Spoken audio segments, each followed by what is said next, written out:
Sejam bem-vindos, com a paz de Jesus em nosso coração. Hoje nos encontramos aqui, cada um de nós deixou a sua casa, deixou o seu lar, para a gente se reunir aqui com o nosso coração aberto para acolher as sementes do Evangelho.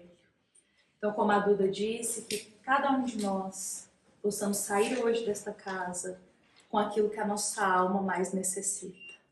E que as palavras aqui partilhadas, elas possam ser como uma luz para iluminar a nossa semana, os nossos dias, para iluminar o nosso coração com muita esperança. Que assim seja. Bom, meus amados irmãos, esta passagem do Evangelho, ela inicia claramente já dizendo para nós: fico extremamente triste quando percebo quanto aqui na Terra vocês ainda são apegados com as coisas materiais e desde que nós notamos a brevidade da vida. O Espírito fala isso aqui, inicialmente para a gente.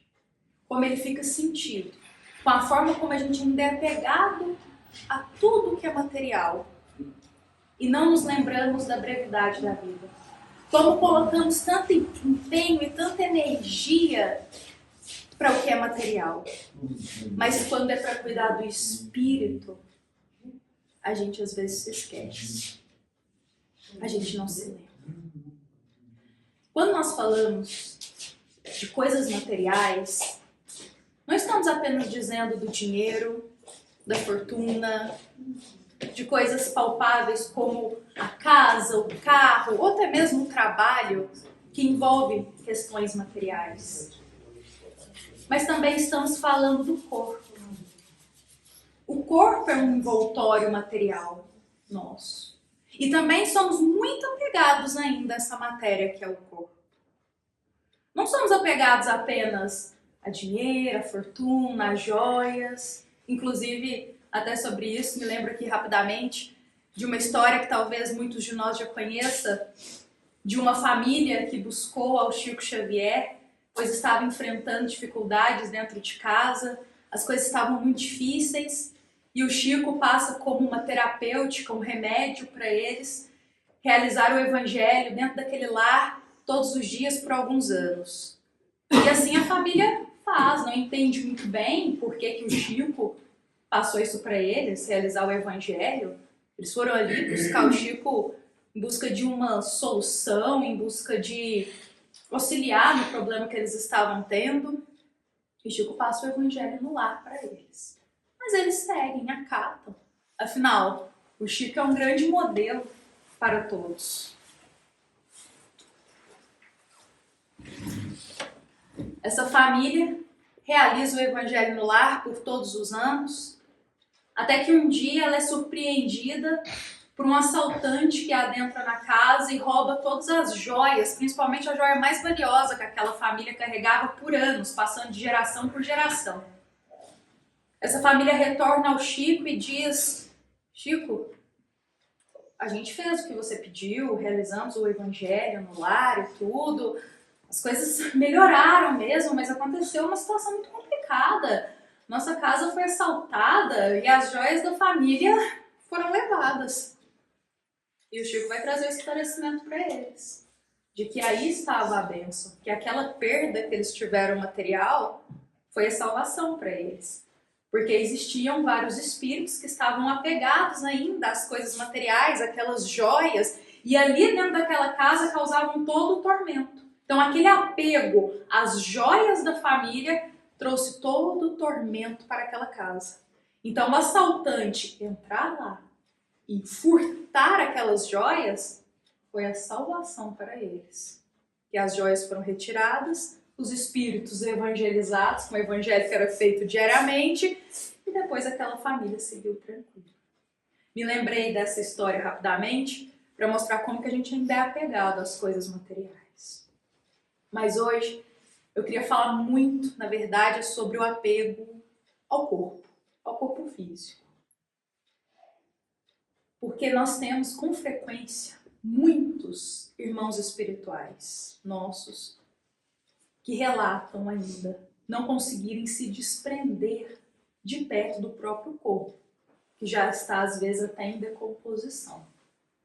Tamanho apego e a não aceitação de que já partiram. Estão tão apegados a esta vida física, a esta vida material, que não querem seguir para a vida espiritual. Assim é conosco. Às vezes pensamos, nossa, mas quem fica apegado ao corpo? Nossa, mas já faleceu, como que vai ficar ainda apegado? Lá o corpo está sepultado. Mas isso acontece com muito mais frequência do que a gente pensa. Tanto que já há 2000 anos atrás, Jesus já falava para todos nós, nem só de pão vive o homem, afirmando que nem só das coisas materiais a gente sobrevive. Tamanho o nosso apego. Já há 2000 anos atrás ele já vinha nos alertando. Então pensemos o seguinte, às vezes gostamos tanto, mas tanto da nossa vida material. Gostamos tanto da nossa casa, da nossa família, gostamos tanto do nosso emprego, de como é a nossa situação nessa existência, que quando chega o nosso tempo de deixar a matéria, muitas vezes não aceitamos. Não aceitamos. E queremos continuar aqui, perto do nosso corpo. A gente não quer deixar essa vida, essa existência. Hoje eu queria dizer para nós que esse apego ao corpo só nos traz sofrimento. Porque nós somos constituídos de 3 elementos quando a gente está aqui encarnado. Do corpo, do perispírito e do espírito. E às vezes a gente se esquece do espírito e a gente foca do perispírito também, e a gente foca só na parte do corpo, na parte material para esse apego. O corpo, vou falar dos 3 para a gente pensar aqui um pouco. O corpo nada mais é do que a nossa veste material, nossa veste física, que tem a sua hora de chegada e renascimento, mas também tem a sua hora de partida. Tem o seu tempo de renascer, mas quando os sinais vitais cessam, o corpo decompõe. É só pensarmos como que a nossa matéria é frágil. Os anos vão passando, a gente já vai sentindo o peso do envelhecimento. Se estamos com 30 anos, já não damos conta mais de fazer o que a gente fazia há 10 anos atrás. Se estamos com 40, com 50, vamos sentindo cada vez mais as dores, os desgastes físicos. E nos impressionamos, porque antes dávamos conta de fazer isso e aquilo, tínhamos ânimo, e agora o corpo já está dando sinais do abatimento físico da matéria, que é normal e todos passamos. Olha como que é frágil nosso corpo físico. Como no piscar de olhos a nossa matéria, ela não vai embora. Além do corpo, nós somos espírito. Todos somos espíritos. O espírito, como é nos dito lá no livro dos Espíritos, o espírito foi criado por Deus. Os espíritos são seres inteligentes criados pelo nosso Pai. E diferente do corpo, que tem o seu tempo de chegada e seu tempo de partida, o espírito não. Ele foi criado, mas ele é eterno. Nós somos eternos. A matéria não. Nós, espíritos, somos eternos. Só que a gente se apega ao que não é eterno, ao corpo. Ao que é eterno, a gente se esquece. E como eternos, precisamos evoluir, aprender, caminhar. E aí nosso espírito, lá no plano espiritual, nossa verdadeira morada, pensa assim: irei reencarnar então na matéria. Eu preciso melhorar. Preciso ir para a escola. Aí escolhe o mundo que é a Terra. Preciso ir para a escola que é a Terra para poder melhorar. Preciso ir para a vida material. Porque é lá que eu coloco a teste, a prova, tudo que eu estou vivenciando aqui no mundo espiritual. Então a gente pensa, não vou reencarnar, então vou renascer nessa matéria. Aí o espírito reencarna na matéria. Só que para fazer essa ligação, para a gente estar aqui nesse corpo, a gente precisa do terceiro elemento, que é o perispírito. Primeira vez que eu ouvi essa palavra, confesso que eu não entendi muito bem o que era perispírito. Para mim era corpo e espírito, e assim nós seguimos. Mas lá no Livro dos Espíritos, Allan Kardec faz questão de colocar algumas questões e esclarecimentos sobre o perispírito para nós. E uma das formas que, assim, de primeira eu consegui compreender mais facilmente o que era o perispírito foi quando eu vi um exemplo que dizia assim: a luz, para ela se materializar, a gente precisa de fios de energia que vão conectar para acender essa luz.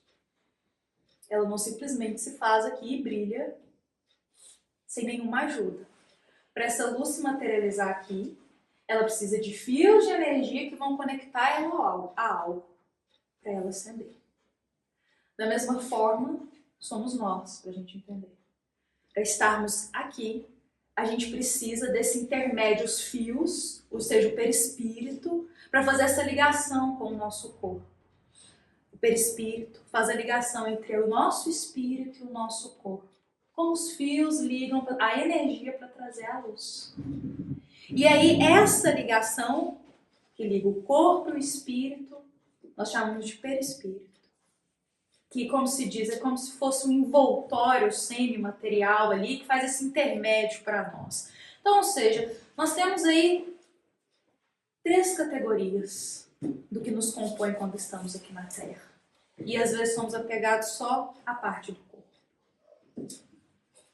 E eu fiquei pensando o seguinte: se para nós, quando reencarnamos, quando renascemos, a gente passa por todo esse processo, lá em espírito, estou renascendo na matéria, me liga ao perispírito, aos fios do perispírito, e dessa forma eu estou aqui no corpo, sigo a minha caminhada.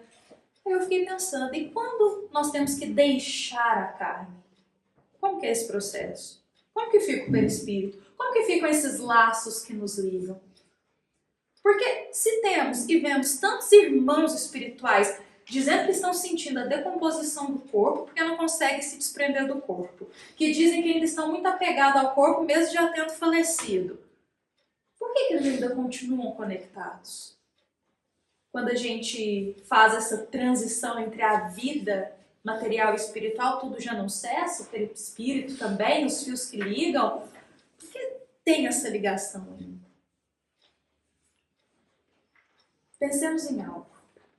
Quando chega o nosso tempo final aqui na Terra, que a gente tem um tempo de chegada e um tempo de partida, a gente só não sabe quando, mas quando chega o nosso tempo final aqui na Terra, os nossos sinais vitais cessam e o nosso corpo vira só matéria. Mais nada. Só matéria.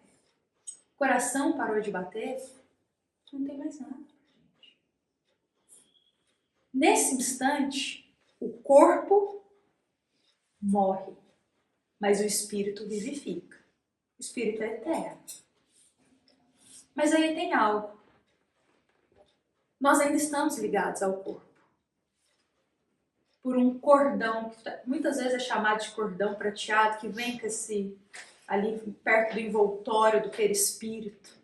E muitas vezes a gente não consegue desconectar do corpo porque a gente fica com esse fio, igual o fio que conecta a luz, a gente fica ainda ligado. Porque a gente não aceitou ainda a morte, a gente ainda está apegado ao corpo, à vida, a gente não aceitou que precisa seguir para a vida espiritual, então a gente fica ali apegado ao corpo, sentindo tudo. Mas eu lembro muito, né? A gente batendo com a pessoa, aí acontecia, mínimo ali, aí desencaminha a pessoa também. Sentindo tudo que está acontecendo com o nosso corpo. Desculpa, Tem problema não, Will. Sentindo tudo que está acontecendo com o nosso corpo. Quem teve a oportunidade de assistir o filme Nosso Lar 2, a gente tem uma cena no filme que eu acho que exemplifica isso pra gente. Quando chega o momento ali já do desencarne, o tempo do desencarne de um dos personagens que estão ali, ele está deitado na cama, e aí vem uma equipe espiritual para conceder um passe nele, para esse momento do desprendimento do espírito e do corpo. E aí a gente vê certinho no filme a cena, os fios que estão ligando, sabe os fios que ligam o perispírito ao corpo? A gente vê direitinho esses fios sendo ligados e a equipe espiritual passando ali a mão, concedendo um passe para fazer o desprendimento desses elos, para o espírito que se libertar mais facilmente e seguir a sua vida espiritual. Esse é o desprendimento. Se a gente não for muito apegado à matéria, a gente se desprende e segue tranquilamente na vida espiritual. A gente se desprende e vai com os amigos espirituais. Às vezes para um hospital, para uma colônia. Às vezes a gente vai para um lugar que está nos esperando. Chegou o nosso momento, a gente vai mesmo. Agora, se formos apegados à vida material, a gente fica ali ainda com os elos presos. Eu tenho uma história que eu acho que vai trazer um exemplo muito bom pra gente disso. É uma história da querida psicografada por Ivone Pereira. Nesta história, Ivone vai trazer para nós, que é do espírito Leon Tolstói, sobre um caso de um homem que desencarnou, mas não aceitava que tinha desencarnado, e exemplifica perfeitamente quando esses laços ainda estão muito apegados. É-nos contado sobre uma moça chamada Kátia, no ano de 1907. Tem muito tempo essa história. Essa história se passa ali nas proximidades de Moscou. E essa moça, a Kátia, ela ainda era muito jovem. E ela pede a uma enfermeira do hospital psiquiátrico que ela estava internada uma folha de papel. Ela implora por uma folha de papel. A enfermeira fica comovida, aquela menina tão nova, internada num hospital psiquiátrico, naquelas condições, entrega para ela aquela folha. Naquele mesmo dia, a Kátia começa a escrever uma carta, lá do seu quartinho. Ela escreve essa carta para uma amiga dela, uma amiga que era casada já há um tempo com um homem que naquela época, ela dizia, conhecia sobre o mundo espiritual, sobre espírito, então ela escreve para ela passar essas informações para o esposo. E aí a Kátia começa escrevendo assim: minha amiga, você não sabe aonde eu estou. Eu estou presa dentro de um quarto, onde eu só vejo uma pequena janelinha cheia de grades, me sinto numa prisão. Daqui aonde estou, eu só ouço gritos e berros. As pessoas que estão aqui são loucas. Mas eu confesso que algumas não são. Mas só de estarem aqui ficaram loucas. Aqui é terrível. A gente sofre do frio e eu mal consigo te escrever, porque meus dedos estão congelando. A minha família me internou aqui. A minha família se uniu contra mim. E eu acho, minha amiga, que eu estou enlouquecendo de ficar aqui, mas eu não sou louca e eu preciso te escrever essa carta e eu preciso que você me ajude. E ali ela continua escrevendo.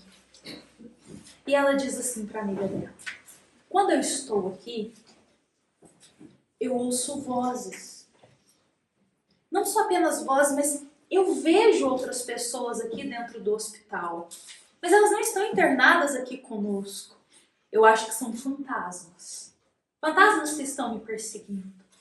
Mas em meio a esses fantasmas que estão trajando aquela veste, aquela túnica preta escura e passam como vultos, tem alguns que são bonitos. Uns que têm luz assim. Tem alguns que se aproximam de mim e vêm falar sobre esperança, paciência, para eu aguentar um pouco mais, para eu ter coragem. Mas eu não entendo do que eles estão dizendo. Amiga, ela continua a carta. Eu acho que você já sabe, talvez, de alguns acontecidos na minha vida, mas eu queria descrever o meu olhar, o que aconteceu do meu ponto de vista. Há pouco tempo atrás, o meu querido esposo, estava noiva na verdade, Theodor, faleceu. Theodor havia saído para caçar e em meio à caçada aos ursos, ele foi baleado, sem querer, bem no coração. Ele não resistiu, faleceu na hora. Eu fiquei acabada, não conseguia comer, não conseguia dormir, não saía do meu quarto na minha casa. Só depois de 30 dias, eu consegui pela primeira vez pegar um pouco no sono. Só que você não imagina. Na hora que eu peguei no sono, eu ouvi o Theodor me chamando. E ele falava, Kátia, eu estou vivo, me enterraram vivo. Eu preciso que você venha aqui me tirar, eu vou sufocar, estou asfixiando aqui dentro, embaixo aqui dessa terra. Me enterraram vivo. Eu apenas desmaiei, eu não estava morto. E quando eu ouvi, ela conta na carta, quando eu ouvi essa voz de Theodor me dizendo isso, eu levantei da cama, calcei logo a minha bota, peguei meu casaco e saí pela casa gritando, Theodor está vivo, precisamos ir lá resgatá-lo. Peguei a enxada e a pá que estavam do lado de fora, minha família inteira acordou, ficou me olhando, me seguraram. Meus irmãos não me deixaram sair, disseram que eu estava ficando louca. E eu disse, não, o Theodor foi enterrado vivo. Eu acabei de ouvir ele me pedindo ajuda. Eles me seguraram e disseram que dali eu não sairia. Meu pai saiu desorientado pela rua, chamando um médico, dizendo que a filha tinha enlouquecido, mas eu não enlouqueci. Tudo bem, eu esperei os ânimos abaixarem. Quando eles esqueceram, no outro dia, à tarde, eu saí escondida. Fui até o cemitério, minha amiga. Entrei lá. Fui logo com a pá. Na hora que eu fiquei de frente para onde o Theodor foi sepultado, eu vi ele sentado em cima da lápide dele, dizendo, me socorre, eu não consigo sair daqui. Eu tô preso, eu tô vivo. Eu peguei a pá e fui cavando e cavando e cavando, tirando toda aquela terra de cima dele. Eu queria libertar ele, ele estava vivo. Só que o coveiro chegou. E o coveiro que tinha ouvido todo o burburinho que a nossa cidade já tinha falado de mim, disse que eu estava ficando louca, arrancou a pá da minha mão, começou a me xingar, fala que Theodor estava vivo, que ele estava sepultado, já tinha dias. Eu estava enlouquecendo de tristeza. Fiquei com raiva desse coveiro. Peguei a pá e comecei a bater nele. Nesse instante, a minha família apareceu. Os vizinhos apareceram por causa dos gritos. Me seguraram, me prenderam. Me colocaram numa carroça velha e eu já não vi mais nada. Quando eu acordei, eu estava aqui, nesse hospital psiquiátrico. Eles estão me chamando de louca, mas o Theodor está vivo. Eu vi ele e ele está vivo. E ele ainda continua me chamando. E eu falo para ele, sai daí, você está sentada em cima da lápide, levanta e venha para cá. Só que, minha amiga, ele diz para mim que ele não consegue se desprender dali. Ele diz que ele se vê duplicado, que tem dois dele, um dele que está morto e um dele que está vivo. E que tem um fio que ele não consegue soltar desse fio. Eu não sei o que fazer, fizeram alguma coisa contra ele. Eu preciso que você converse com seu marido e me ajude, por favor, o que ele pode fazer por nós. E ela enviou a carta. Passado alguns dias, algumas semanas, uma das enfermeiras do hospital traz a outra carta como resposta. A amiga tinha lido a carta dela e tinha respondido. Quando ela recebe a resposta da amiga, a amiga se compadece muito de tudo que ela está passando. E a primeira coisa que essa amiga diz para ela na carta é sobre a eternidade da vida. Ela diz, minha querida Kátia, a vida é eterna. O Theodor realmente está vivo, mas não fisicamente. Ele está vivo em espírito. O corpo dele é só matéria. O corpo dele já está em decomposição, Kátia. Mas o espírito dele é que você ouve te chamar. E ele ainda não compreendeu que ele faleceu. Minha amiga, fiquei muito compadecida da sua história. E no mesmo dia, eu fui até o cemitério. Eu fui primeiro para orar por Theodor. Fiquei lá de frente para a lápide dele e comecei a orar, pedir a Deus que o abençoasse, que o iluminasse. Ele precisa muito de oração. E nesse mesmo instante eu também vi o Theodor. Ele estava ali de frente para mim, vivo em espírito. Theodor estava revoltado, não conseguia se desprender do corpo. Minha amiga, eu conversei muito com ele. E eu expliquei para o Theodor que ele ainda era muito materialista. Ele estava muito apegado ao corpo dele ainda, à vida. Ele foi um homem muito bruto. Ele só se importou com as coisas da vida material. Ele não dedicou 1 minuto do seu dia para a vida espiritual. Ele só se preocupava com dinheiro, só se preocupava com as coisas familiares, só se preocupava com o que era físico. E outra coisa, ele faleceu em meio a uma caçada. Isso é uma morte muito bruta. Então foi tudo muito violento, muito repentino. Ele não estava entendendo que ele tinha desencarnado. Eu conversei com ele. Eu evangelizei aquele coração. Eu expliquei para ele que chegou o momento dele deixar aquelas vestes carnais, desapegar do corpo, da vida que ele teve, e agora ele seguiria para uma nova vida, que é a vida espiritual.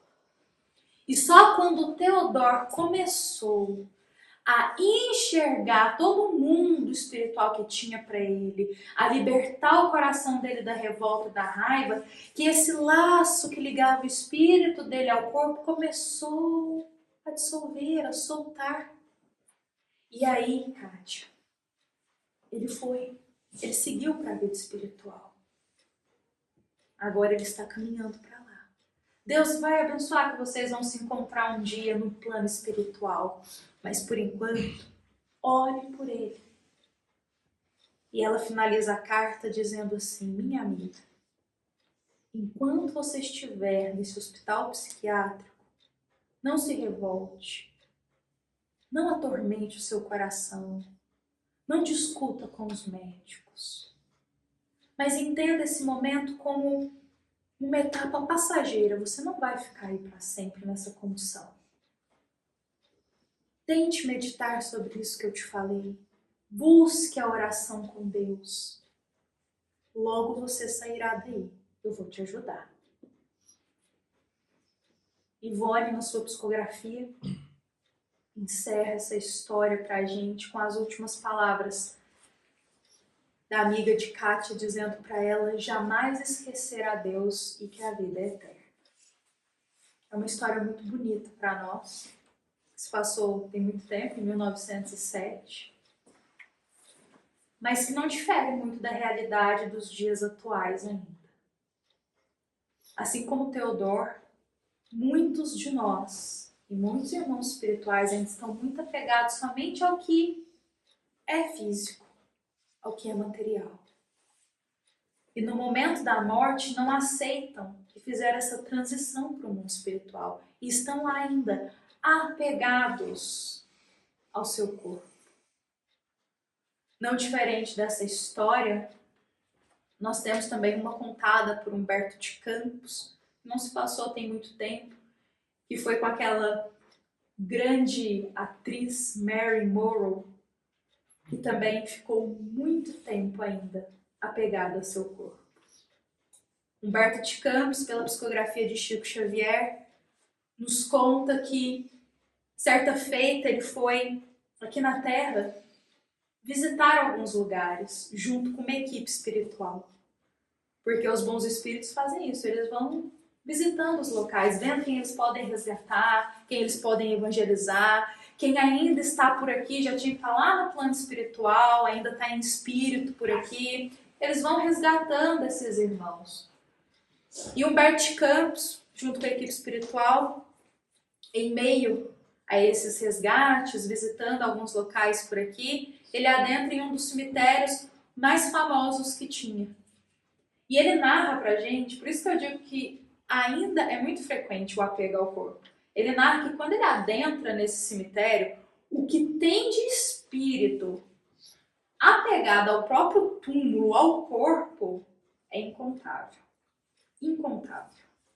Que não conseguem se desprender desse fio que a gente vem conversando aqui. Estão lá ainda. E um dos espíritos que ele encontra ali é o de Marilyn Monroe. Uma grande atriz de tempos aí, décadas atrás, muito apegada à beleza, muito apegada ao próprio corpo. Ela mesma narra o quanto ela foi apegada ao próprio corpo, à própria beleza. E que quando ela desencarna, ela ainda está ali, naquele processo, tentando entender o que está acontecendo. Humberto Campos ainda pergunta para ela se ela teria alguma mensagem para poder deixar, alguma mensagem para passar para nós que estamos aqui e ainda também somos muito apegados à nossa matéria física. E em suas palavras, a Marilyn Espírito diz que não vale a pena a gente ter todo esse apego ao que é passageiro, ao físico. Porque depois que a gente adentra no mundo espiritual, isso fica aqui. E a gente leva o que está no coração. E se a gente não cultivou tempo, se a gente não teve tempo para cultivar o que é eterno do coração, provavelmente acontecerá conosco de ficar nesse apego. A única coisa que a gente se dedicou foi ao físico, foi ao material. Claro que na doutrina espírita, e é uma das coisas que eu gosto muito, nada é extremo. Nada é extremo. Em nenhum momento a doutrina espírita prega para nós não termos cuidado com o corpo. Esquece o corpo, vive só para o espírito. Em nenhum momento diz isso. Mas a doutrina espírita nos convida ao equilíbrio, a cuidarmos sim do corpo, porque ele é o nosso envoltório, é graças a ele que a gente está aqui encarnado. A gente também não pode viver de uma forma desleixada com a nossa saúde, com o nosso físico, porque caso a gente prejudique o nosso corpo e a nossa saúde de forma consciente, isso de alguma forma vai ser contabilizado para a gente depois como um débito. Então a gente precisa cuidar do corpo também, preservar esse templo que está habitando o nosso espírito. Mas a gente não pode se esquecer de cuidar dos tesouros eternos do coração. E pensarmos que só de estarmos aqui hoje, ouvindo essas palavras, eu também falando, a gente acolhendo o Evangelho, já é um bálsamo para o nosso coração, uma esperança de que quando chegar o nosso momento, a gente vai ter pelo menos aquelas gotas de compreensão que a gente precisa seguir. Não adianta a gente ficar aqui. Muitos relatos de irmãos espirituais dizem pra gente que não, eu quero ficar aqui porque eu preciso ajudar a minha família. Eu quero ficar aqui porque meu filho ainda está aqui.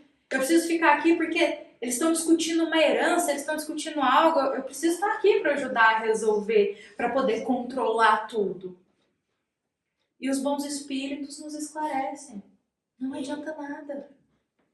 A gente vai ficar apenas apegado. A gente vai conseguir ajudar, não vai conseguir amparar a família, o filho, nada. Então, se a gente segue rumo ao mundo espiritual, lá sim, a gente busca esclarecimento, a gente se fortalece, lá sim, a gente consegue apoio de equipe espiritual para ajudar os nossos amados que ficaram, para ajudar a nossa família, um filho. Aí sim, a gente consegue auxiliar. Mas presos aqui ainda por esse laço, a gente não faz nada. Só cria mais tormento para nós mesmos. Então hoje, eu deixo aqui para nós essa mensagem, essas histórias para o nosso coração. Através da história a gente consegue, às vezes, nos identificar com os personagens, com os fatos. Através da história a gente acolhe o ensinamento. Jesus fazia muito isso, tipo, contar as parábolas para nós.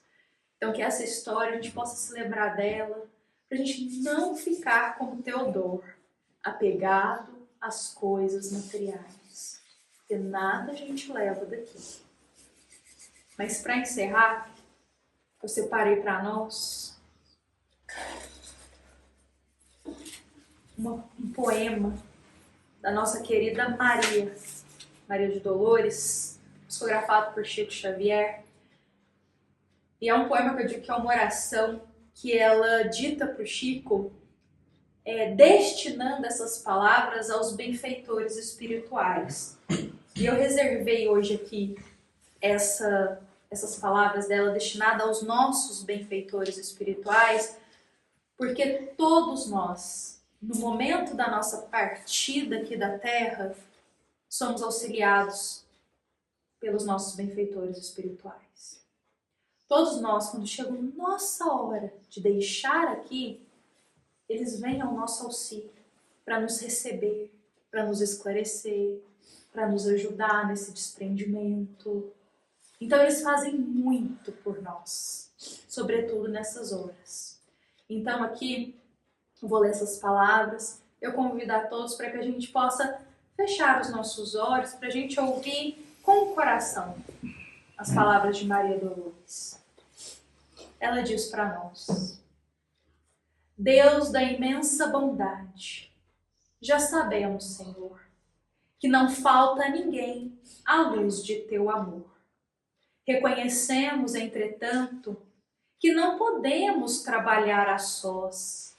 Por isso te pedimos bondade e proteção para todos aqueles companheiros que sempre se lembram de nós, que se nos fazem benfeitores, nos estendendo seus braços protetores.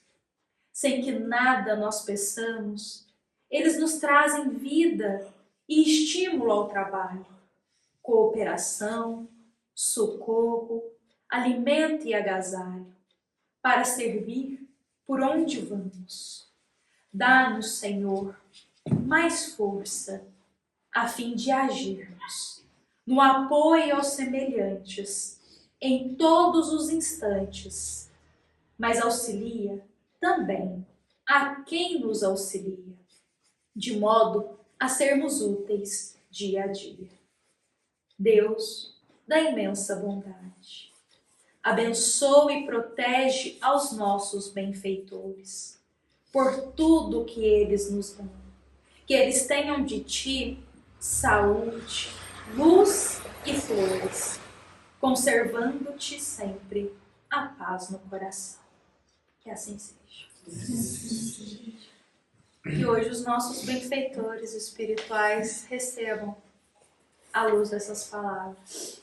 Nós oramos muito a Deus, oramos muito a Jesus e também temos que orar muito aos nossos benfeitores espirituais. Chamamos tanto a Jesus para estar sempre ao nosso lado, nos ajudando, mas também vamos chamar aqueles que lá no plano espiritual combinaram de nos ajudar durante a encarnação. Também convidemos a eles a nos proteger durante o dia, a nos auxiliar em algo que a gente precisa resolver, a nos amparar com uma ideia, nos inspirar com uma ideia para uma resolução de um problema. Porque eles combinaram lá no plano espiritual nos ajudar durante a encarnação. Não nos esqueçamos de orar por eles, porque eles estão conosco no momento que a gente reencarna e no momento que a gente se despede da Terra. É eles que nos ajudam nessa caminhada. Então que eles recebam, os nossos benfeitores, essas palavras. E que, sobretudo, eles possam iluminar o nosso coração para a gente conseguir olhar para a vida eterna e desapegar um pouco das coisas materiais. Hoje eu deixo aqui essas palavras para o nosso coração, deixo aqui essas palavras para o nosso para a nossa noite, para os nossos dias.